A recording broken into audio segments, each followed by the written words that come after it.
मित्रांनो नमस्कार.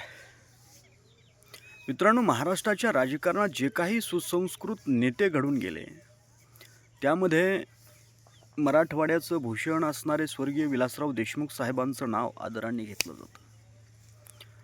आणि आपण जर पाहिलं तर आजही साहेबांचं नाव जर कुठल्या लातूरकरांच्या समोर काढलं तर त्यांच्या डोळ्यामध्ये पाणी आल्याशिवाय राहणार नाही.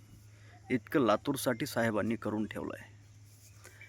आणि याचं कारण आठवण करून देण्याचं की भारतीय जनता पार्टीचे प्रदेशाध्यक्ष रवींद्र चव्हाण नावाचे लातूरमध्ये जातात आणि त्या जनता पार्टीच्या मेळाव्यामध्ये असं वक्तव्य करतात की ह्या उत्साह पाहून भारतीय जनता पार्टीच्या लोकांचा या ठिकाणाहून स्वर्गीय विलासराव देशमुखांच्या असणाऱ्या आठवणी निश्चितपणे पुसल्या जातील. अरे तू बाबा प्रचार करायला गेलास, तू प्रचार कर. आठवणी पुसण्याच्या भाषा काय वापरतो?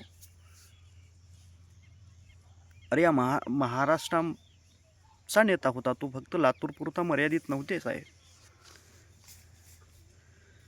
त्यांच्या इतकं काम करा, नंतर बोला तुम्ही. हा रवींद्र चव्हाण, पहिल्यांदा त्याचं नाव ऐकतोय मी. या भारतीय जनता पार्टीच्या बऱ्याच नेत्यांना सत्तेचा माज आणि गर्व आलाय, परंतु या फार काळ टिकत नसतो मित्रांनो. सत्तेचा अमरपट्टा कुणीही घेऊन गेलेलं नसतं. जी काँग्रेसची एक हाती सत्ता या देशावरती होती, तेच आपलं अस्तित्व शोधण्यासाठी धडपडत आहे. ती वेळ तुमच्यावरती येऊ नये हा तुम्ही विचार करा.